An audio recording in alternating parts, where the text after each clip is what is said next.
کیا آپ جانتے ہیں کہ اونٹ کی پیدائش کیسے ہوئی یا اونٹ سانپ کیوں کھاتا ہے؟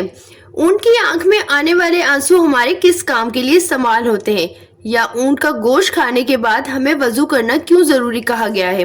اللہ تعالیٰ نے قرآن مجید کی سورہ غاشیہ میں ارشاد فرمایا کہ یہ لوگ اونٹوں کی طرف نہیں دیکھتے کہ کیسے عجیب پیدا کیے گئے ہیں۔ اونٹوں کا تذکرہ احادیث شریف میں بھی آیا ہے۔ کہا جاتا ہے کہ ہر اونٹ کی کوہان پر ایک شیطان ہوتا ہے، پس تم اس پر سوار ہو تو اللہ کا نام لو، پس تم اس کی خدمت کرو، بے شک اللہ نے یہ سواری دی ہے۔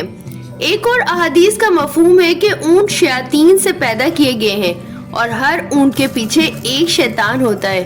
حضور پاک صلی اللہ علیہ وآلہ وسلم نے ارشاد فرمایا، ہر اونٹ کی کوہان پر شیطان ہے، جب اونٹ پر سوار ہو تو اللہ کا نام لو اور اپنے کاموں میں کوئی کوتاہی نہ برتو۔ ان کا شمار دنیا میں پائے جانے والے قدیم جانوروں میں ہوتا ہے۔ اونٹ سواری، بردباری اور بطور گوشت بھی استعمال ہوتا ہے۔ ایک عام صحت مند اونٹ 450 کلو گرام وزن اٹھا سکتا ہے۔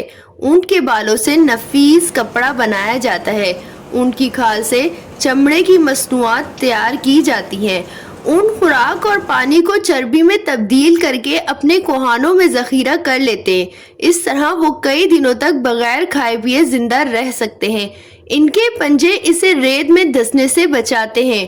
اونٹ کی آنکھ کے بارے میں کہا جائے تو ان کی آنکھ میں ایک بند جھلی سی ہوتی ہے جو ان کی آنکھوں کو گرد و غبار سے محفوظ رکھتی ہے۔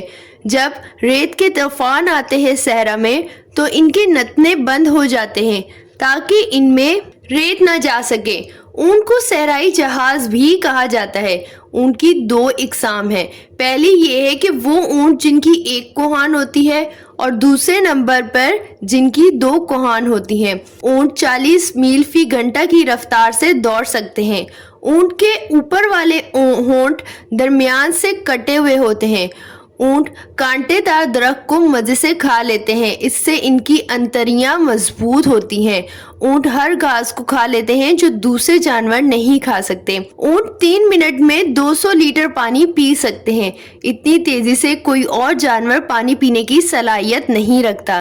سیدنا جابر رضی اللہ تعالیٰ عنہ بیان کرتے ہیں کہ میں نبی کریم صلی اللہ علیہ وآلہ وسلم کی خدمت میں حاضر ہوا تو ایک آدمی آیا اور پوچھا، کیا میں بکری کا گوشت کھانے پر وضو کروں؟ رسول پاک صلی اللہ علیہ وآلہ وسلم نے ارشاد فرمایا، اگر چاہو تو وضو کر لو، اگر نہ چاہو تو نہ کرو۔ سائل نے جواب دیا کہ کیا میں اونٹ کا گوشت کھانے پہ وضو کروں؟ رسول پاک صلی اللہ علیہ وآلہ وسلم نے فرمایا، ہاں، اونٹ کا گوشت کھانے پر وضو کرنا ہوگا۔ سائل نے پھر سے سوال پوچھا کہ میں اونٹ کے باڑے میں نماز پڑھ سکتا ہوں؟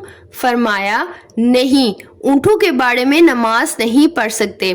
سائل نے ایک سوال اور پوچھا، کیا میں بکریوں کے باڑے میں نماز پڑھ سکتا ہوں؟ فرمایا، ہاں، پڑھ سکتے ہو۔ اونٹ کا گوشت کھانے سے وضو واجب ہے کیونکہ 2 احادیث سے ثابت ہوا ہے کہ ہر حلال جانور کا گوشت ناقص نہیں۔ اونٹ کو ایک بیماری لگتی ہے جس کا نام احیام ہے۔ بعض ماہرین کے نزدیک اس کا علاج سانپ کو زندہ نگلنا ہے۔ اونٹ سانپ کو کھا لیتا ہے جس کی وجہ سے اسے شدید پیاس لگتی ہے۔ اونٹ اس وقت پیاس کی شدت کی وجہ سے وافر مقدار میں پانی پی لیتا ہے مگر سراب نہیں ہوتا۔ سانپ کو نگلنے کی وجہ سے اونٹ کی آنکھوں سے آنسو جاری ہو جاتے ہیں۔ ان آنسو کو بہت قیمتی تصور کیا جاتا ہے۔ انہیں چمڑے کی تھیلی میں محفوظ کر لیا جاتا ہے۔ یہ آنسو سانپ کے ڈسنے کا علاج ہے۔ ان آنسوؤں سے متعدد بیماریوں کا علاج اور زہر کا علاج بھی کیا جاتا ہے۔